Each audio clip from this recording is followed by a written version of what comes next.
Hello YouTubers! Welcome back to my channel. I'm Birde. And today's vlog, gagawa po tayo ng smoothie. Carrot, pineapple, banana smoothie. Ayan po. Naka-ready na po ang kailangan. Ang gagawin lang po natin is, ilalagay natin sa blender. Ayan po.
Yummy.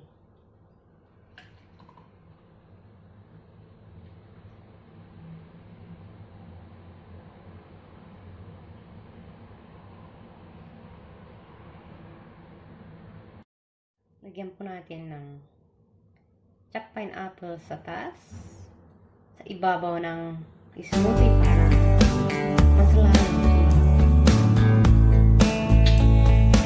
Hindi na kailangan ilagay sa gilid, pwedeng ilagay dito sa ibabaw niya.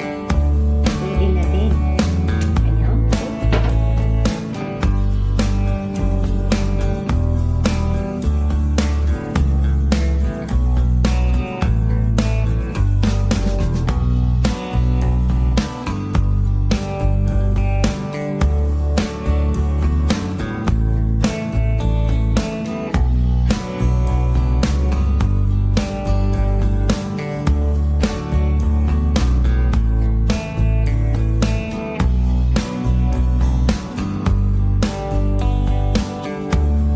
A few moments later.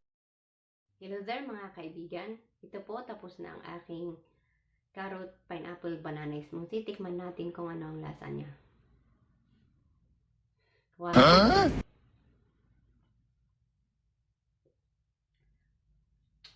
Ay wow. Matamis siya guys. Matamis talaga. Ang bango. The smell is good.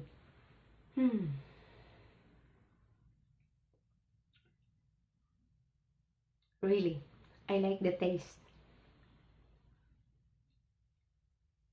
Sweet and delicious.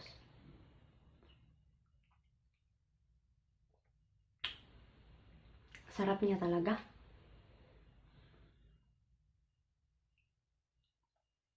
Kahit na araw-arawin kong uminom ng ganito, okay lang. Kasi prutas to eh. Fruits, banana, pineapple, carrot, and milk only.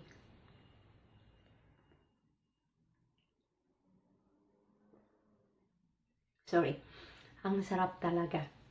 Ayan o.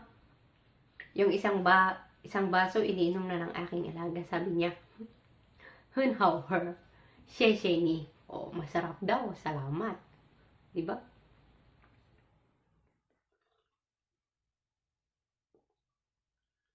Pagmula nung inalagaan ko yung matanda, dati nung pumunta ako dito, malaki yung tiyan niya. Payat siya, pero malaki yung tiyan niya. Pero nung pinainom ko ng smoothie, ngayon, napansin ko na lumit yung tiyan niya. Diba? So, kung gusto nyong lumit ang tiyan nyo, uminom kayo ng detoxifying smoothie. If you have a big stomach, I will assure you, try to drink smoothie and 2 months like this, liliit ang tiyan nyo. Basta wag nyong lagyan ng matamis.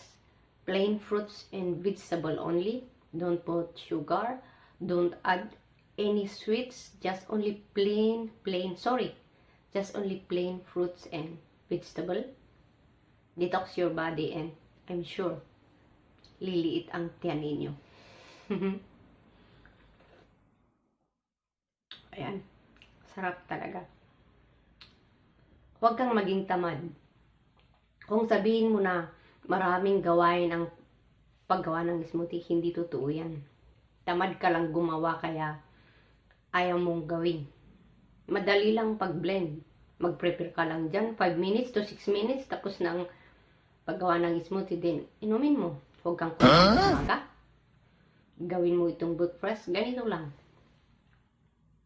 So, meron ka ng agahan. Mabubusog ka talaga. Sabi ng iba, hindi sila mabubusog sa smoothie. Pero sa akin, glass of smoothie, I'm full. Busog na ako. Hindi na ako magugutom hanggang sa alas 12. Doon na ako kakain. Alternate ko ito, smoothie at saka yung oats. Ito ang kinakain ko. Diba? So guys, once again, thank you so much for watching, and if you have some nabubulol tuloy ako.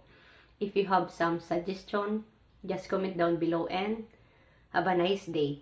Enjoy drinking your smoothie. Thank you.